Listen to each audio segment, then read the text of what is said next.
오순절 날이 이미 이름에 그들이 다 같이 한 곳에 모였더니 호련히 하늘로부터 급하고 강한 바람 같은 소리가 있어 그들이 앉은 온 집에 가득하며 마치 불의 혀처럼 갈라지는 것들이 그들에게 보여 각 사람 위에 하나씩 임하여 있더니 그들이 다 성령의 충만함을 받고 성령이 말하게 하심을 따라 다른 언어들로 말하기를 시작하니라.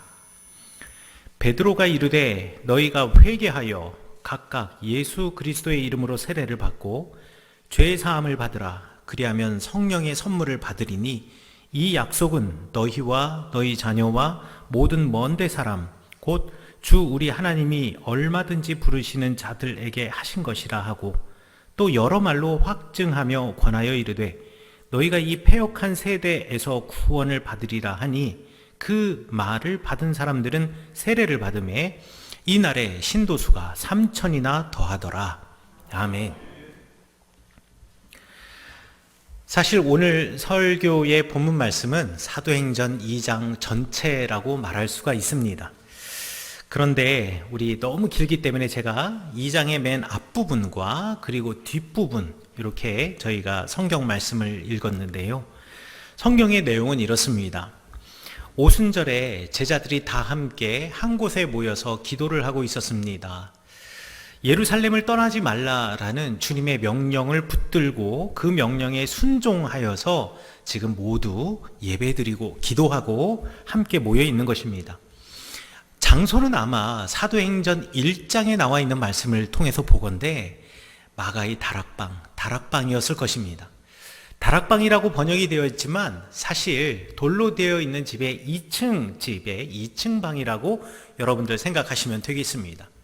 그리고 얼마나 모였는지는 구체적으로 쓰여져 있지 않지만 이것도 마찬가지로 사도행전 1장에 나와 있는 말씀의 근거에 보건대 대략 120명 내외가 함께 모여서 기도하던 중이 아니었을까 합니다.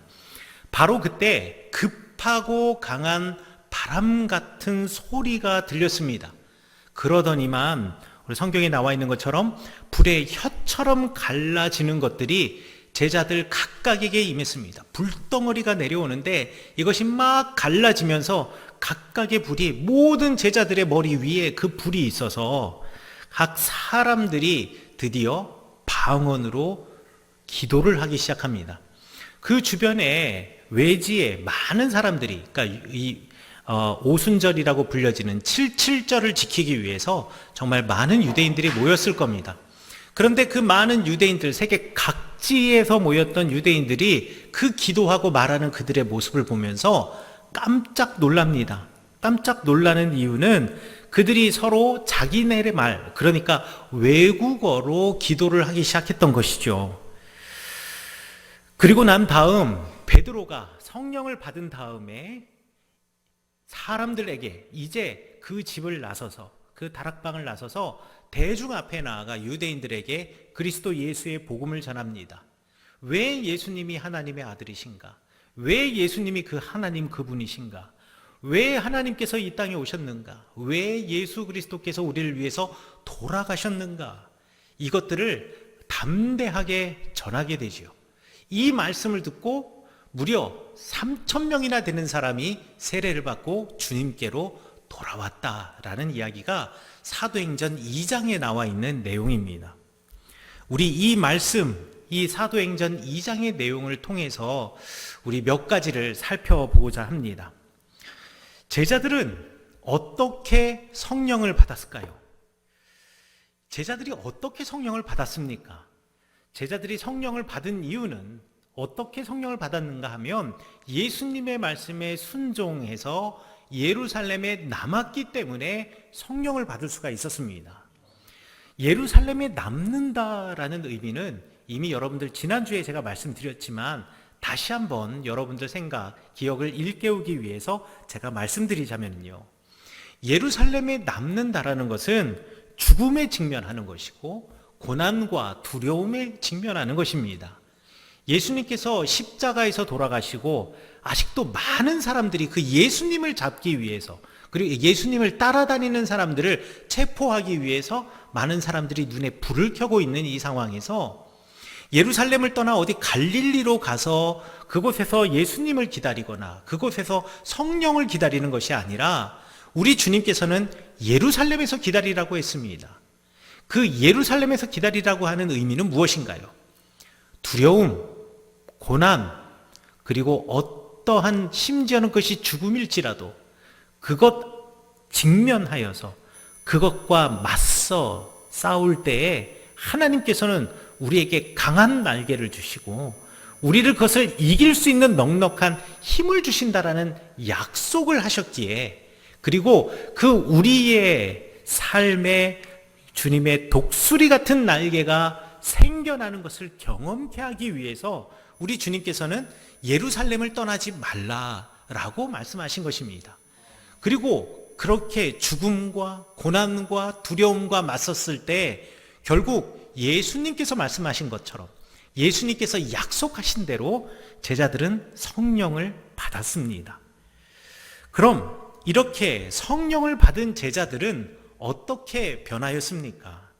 오늘 성경 말씀에 보면 성령을 받은 이들은 방언을 하게 되었다라고 이야기를 합니다. 우리 8절부터 11절까지 이렇게 나와 있습니다. 그 제자들 주변에 있었던 사람들이 이렇게 말하죠. 우리 각 사람이 난 곳 방언으로 듣게 되는 것이 어찌 됨이냐? 우리는 바데인과 메데인과 엘람인과 메소포다미아와 유대와 갑바도기아, 본도와 아시아, 부르기아와 밤빌리아, 애굽과 및 구레네에 가까운 리비아의 여러 지방에 사는 사람들과 로마로부터 온 사람들, 그리고 그레데인과 아라비아인들이라. 그러니까 여기 나와 있는 나라와 민족의 수만 해도 15개입니다. 그러니 그곳에 얼마나 많은 사람들이 모여서 함께 기도하고 있었는지 모르겠는데 갑자기 이들이, 예수님의 제자들은 단 한 번도 이 유대 땅을, 갈릴리 땅을 떠나 살아본 적이 없는 이들이 갑자기 외국어로 기도를 하기 시작을 하고 갑자기 외국어로 말을 하기 시작하는 이 모습을 보며 사람들이 전부 다 놀랄 수밖에 없었던 것이죠. 사도행전에서 성령 받은 사람들이 바뀌어지는 정말 많은 삶의 변화들이 있을 텐데 특별히 이 방언을 받은 이야기를 제일 먼저 그리고 이렇게 자세하게 기록하고 있는 이유는 무엇일까요? 우리 이 사도행전 2장에는 사도행전을 기록한 누가가 이 편지를 쓰면서 처음 교회의 역사를 쓰면서 처음 복음 전함의 역사를 쓰면서 왜 방언에 관한 이야기를 했는가에 대해서 분명하게 이야기를 하고 있습니다. 여러분, 성령을 받기 전에 베드로의 모습은 어땠습니까? 예수님께서 십자가에 돌아가시기 이전에 베드로의 모습은 말할 것도 없습니다. 그리고 예수님께서 부활하신 예수님을 만나고 난 다음에도 베드로와 제자들은 두려움 속에 있었습니다. 언제 죽을지 모른다. 아니, 부활하신 주님을 만난 것은 기쁜데, 그리고 우리 주님께서 부활하시고 승천하신 것은 참 반가운 일인데, 그런데 그럼에도 불구하고 우리는 이 땅을 살아가야 되기 때문에 두렵다라는 거죠. 그래서 이들은 예루살렘을 떠나고 싶은 마음, 그래서 갈릴리로 돌아가서, 아니 신앙생활 하더라도 좀 편하게 갈릴리에 가서 신앙생활을 하고 싶다라는 생각을 했을지도 모릅니다. 그런데 예수님은 그 마음을 아셨죠. 그래가지고 이 예루살렘에 머물라고 했습니다. 그런데 그 예루살렘에 머물라는 예수님의 말씀 듣고 그들이 머물러서 베드로가 성령을 받은 후에 이제 어떻게 되었느냐? 거리로 뛰쳐나가서 사람들 앞에서, 그동안은 두려워서 죽음이 겁이 났기 때문에 주님의 복음 전하지 못한 채 그저 예수님을 따르는 공동체가 다락방에 모여서 기도만 하고 있었다면, 이제 성령을 받고 난 다음 베드로는, 그리고 제자들은 밖으로 나가서 담대하게 두려움 없이 우리 주님의 복음을 전하기 시작합니다. 베드로의 이야기를, 그 베드로의 그 설교의 내용이 오늘 사도행전 2장 14절부터 40절까지가 계속되니까요. 그야말로 이 사도행전 2장은 통째로 베드로의 설교라고 보셔도 상관이 없습니다. 이 베드로의 설교와 이야기를 통해서 보건대 성령 받은 사람이 변화되는 가장 대표적인 변화된 모습은 무엇이냐? 복음을 두려움 없이, 그리고 복음을 부끄럼 없이 전한다라는 것입니다. 여러분, 이 복음을 유대인뿐만 아니라 모든 이방인, 그러니까 예수 그리스도를 알지 못하고 지금 이 사실을 알지 못하는 모든 이방인에게도 이 복음을 전해야겠거든요. 그러면 이 복음을 전하는 가장 제일 먼저 해야 되는 방법이 무엇이겠습니까? 이방 땅으로 갔는데, 여러분, 유학을 가서 공부를 하고 싶은 학생이 있어요. 더 많은 지식을 얻기 위해서, 그리고 그들과 이야기를 하기 위해서. 그러면 제일 먼저 해야 할 것이 무엇입니까? 선교사님께서 예를 들어 남미이든 동남아이든 아프리카이든 동유럽의 어디이든 세계 각지로 흩어져서 선교 사역을 감당하고 복음을 전해야 되는데 제일 먼저 해야 할 일이 무엇이겠습니까? 그 나라의 언어를 배우는 겁니다. 그렇지요? 이방인에게 복음을 전하려고 한다면 예수 그리스도께서 승천하시면서 우리에게 주신 명령, 너희는 온 유대와 사마리아와 땅 끝까지 이르러서 내 복음의 증인이 되기 위해서 제일 먼저 해야 될 것이 무엇일까요? 복음을 알고 그 다음 언어를 알아야 되는 겁니다. 오늘 성경 말씀에서 성령 받은 자가 방언을 하게 되었다라는 것은요, 이 방언이 어떤 신앙의 깊이를 드러내는 척도가 된다거나 내지는 꼭 방언을 받아야 성령 받은 사람이다라는 이야기를 하는 것이 아니라, 성령을 받은 사람은 방언으로 말하는 사람이 난 곳에서 단 한 번도 해보지 못한 외국말을 저절로 하게 되고 자연스럽게 하게 되고, 그리고 그 말을 안 그들이 세계 각지로 흩어져서 예수 그리스도의 복음을 전했던 것처럼, 성령을 받은 이가 제일 먼저 해야 할 일, 성령 받은 이가 변화해서 주님 앞에 헌신해야 할 것은 바로 복음 전하는 것이다 라는 것을 말하기 위해서 성령 받은 이의 제일 처음 변화된 모습으로 방언의 이야기를 하고 있는 것입니다. 여러분들은 복음 전하는 것이 행복하십니까? 여러분들은 예수님에 대한 말씀을, 여러분에게 임하셨던 성령님에 대한 증언을, 예수님의 복음과 그 좋은 말씀을 여러분의 가족과 여러분의 이웃과 여러분의 일터에서 예수님을 모르는 이들에게 전하는 것이 두렵습니까? 부끄럽습니까? 혹 그래서 아직까지 그 말씀 전하지 못하셨다면 아마 우리에게 성령이 없는 것이실지도 모릅니다. 오늘 성경에서 말씀하시기는 성령을 가진 자는 그 가운데 성령의 불이 불처럼 임하기 때문에 그가 방언을 하고 그 듣는 이의 말을 하며 그에게 그리스도의 복음을 전한다라고 말씀하셨고, 내가 과거에는 그렇지 않았으나 성령을 받아서 이제 내가 주님의 말씀 전하면, 베드로에게 약속하셨고 베드로에게 보여주셨던 것처럼 한 번의 설교로 3,000명이 넘는 사람들이 회개하게 되고 주님께로 돌아오는 놀라운 역사가 일어난다라고 말씀하십니다. 그 역사가 여러분의 마음에, 여러분의 입술에 있기를 간절히 축원합니다. 그래서 여러분의 가정과 여러분의 일터와 여러분의 이웃들이 여러분을 통해서, 성령을 받으신 여러분을 통해서 주님의 복음 들으시고 그들이 주님께로 돌아오는 놀라운 역사가 있기를 간절히 축원합니다. 자, 그러면 제자들은 예수님께서 말씀하신 것처럼 예루살렘에 남아있으라는 그 말씀을 가지고 그 말씀에 순종하여 우리가 성령을 받았는데, 그렇다면 오늘 이 땅에 살고 있는 우리는 어떻게 해야 성령을 받을 수 있을까요? 오늘 성령 말씀에서는 분명하게 우리가 어떻게 성령 받을지를 가르쳐 주시고 계십니다. 38절에 보니 이렇게 말합니다. 너희는 회개하고 세례를 받아 죄사함을 받으라. 그러면 성령을 선물로 주시리라. 우리가 정말 성령 받기 원한다면 우리가 제일 먼저 해야 할 것은 바로 회개라는 말입니다. 회개란 말이 무슨 뜻입니까? 제가 이미 지난 설교에서, 예전 설교에서 다 말씀드렸지만 여러분들 다시 한번 기억나시라고 잠깐 말씀드리면, 구약 성경에서 말하는 회개라는 말은 다시 되돌아간다라는 의미를 가지고 있고, 이 되돌아간다라는 말은 멀리 빙 둘러간다라는 것이 아니라 갔던 길로 다시 돌아온다라고 제가 말씀드렸습니다.